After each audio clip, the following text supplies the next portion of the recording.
हरि हरि महादेव शंभु काशी विश्वनाथ गंगे, हरि हरि भूतनाथ शंभु सदा शिव पार्वती संगे। तो एक बार बोलिए प्रेम से शिव जी की जय, माता पार्वती की जय। आज सुनेंगे सोमवार की कथा। यह कथा सुनने से होगी मनोकामना पूर्ण। कथा के अनुसार एक समय की बात है, एक साहूकार था जो भगवान शिव का अनन्य भक्त था। उसके पास धन्य धान्य की कोई कमी नहीं थी, लेकिन उसके कोई संतान नहीं थी। इसी कामना को लेकर वह रोज शिव जी के मंदिर जाकर दीपक जलाया करता था। उसके इस भक्ति भाव को देखकर एक दिन माता पार्वती ने शिव जी से कहा, हे प्रभु, यह साहूकार आपका अनन्य भक्त है, इसे संतान का कष्ट है, आपको इसकी मदद करनी चाहिए। पार्वती जी की इच्छा सुनकर भगवान शिव ने कहा कि हे पार्वती, इस संसार में हर प्राणी को उसके कर्मों का फल मिलता है और जिसके भाग्य में जो हो उसे भोगना ही पड़ता है। लेकिन पार्वती जी ने साहूकार की भक्ति का मान रखने के लिए उसकी मनोकामना पूर्ण करने की इच्छा जताई। माता पार्वती के आग्रह पर शिव जी ने साहूकार को पुत्र प्राप्ति का वरदान तो दिया, लेकिन साथ ही यह भी कहा कि उसके बालक की आयु केवल 12 वर्ष होगी। माता पार्वती और भगवान शिव की बातचीत को साहूकार सुन रहा था। उसे न तो इस बात की खुशी थी और न ही दुख। वह पहले की भांति शिव जी की पूजा करता रहा। कुछ समय के बाद साहूकार के घर एक पुत्र का जन्म हुआ। वह बालक 11 वर्ष का हुआ तो उसे पढ़ने के लिए काशी भेज दिया गया। साहूकार ने पुत्र के मामा को बुलाकर उसे बहुत सारा धन दिया और कहा कि तुम इस बालक को काशी विद्या प्राप्ति के लिए ले जाओ और मार्ग में यज्ञ कराना।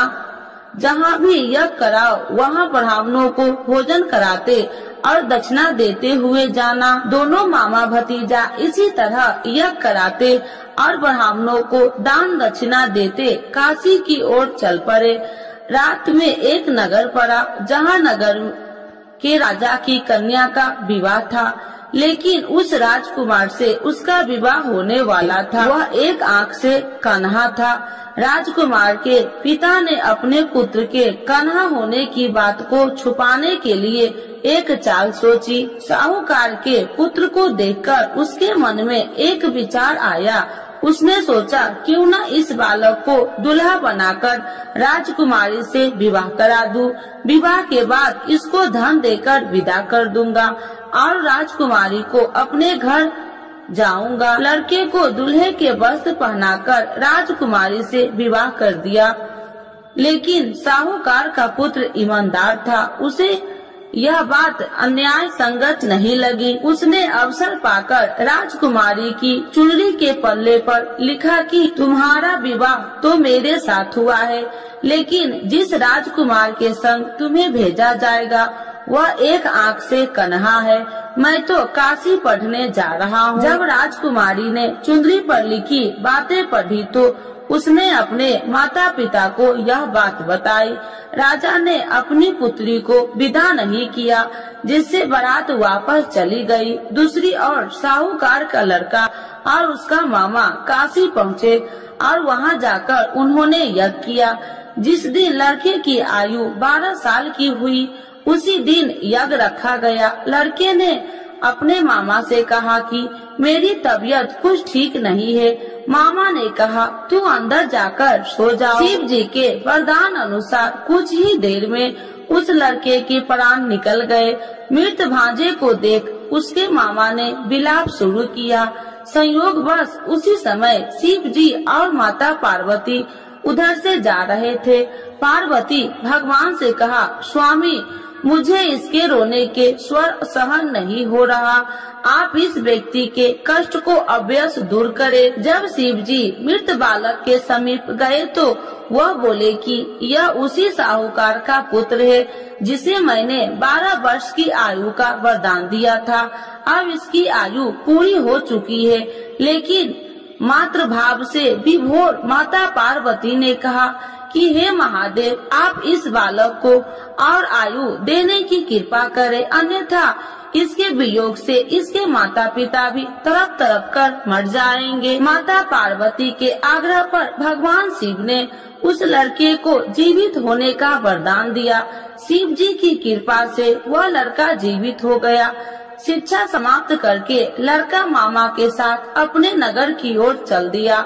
दोनों चलते हुए उसी नगर में पहुंचा जहां उसका विवाह हुआ था। उस नगर में भी उन्होंने यज्ञ का आयोजन किया। उस लड़के के ससुर ने उसे पहचान लिया और महल में ले जाकर उसकी खातिरदारी की और अपनी पुत्री को विदा किया। इधर साहूकार और उसकी पत्नी भूखे प्यासे रहकर बेटे की प्रतीक्षा कर रहे थे। उन्होंने प्रण कर रखा था कि यदि उन्हें अपने बेटे की मृत्यु का समाचार मिला तो वह भी प्राण त्याग देंगे, परंतु अपने बेटे की जीवित होने का समाचार पाकर वह बेहद प्रसन्न हुई। उसी रात भगवान शिव ने व्यापारी के स्वप्न में आकर कहा, हे श्रेष्ठ, मैंने तेरे सोमवार के व्रत करने और व्रत कथा सुनने से प्रसन्न होकर तेरे पुत्र की लंबी आयु प्रदान की है। इसी प्रकार जो कोई सोमवार व्रत करता है या कथा सुनता है और पढ़ता है, उसके सभी दुख दूर होते हैं और समस्त मनोकामनाएं पूर्ण होते हैं। तो एक बार बोलिए प्रेम से शिव जी की जय, माता पार्वती की जय। आरती शिव जी की। ओम जय शिव ओमकारा, स्वामी जय शिव ओमकारा, ब्रह्मा विष्णु सदा शिव अर्धांगी धारा।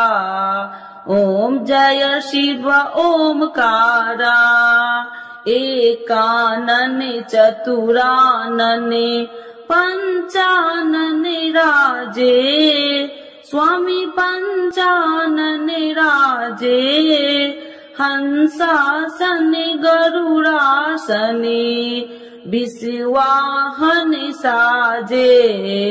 ओम जय शिव ओमकारा, दो भुज चार चतुर भुज, 10 भुज अति सोहे, स्वामी 10 भुज अति सोहे, त्रिगुणी रूपिणी रखिते, तिरुबनि जन मोहे।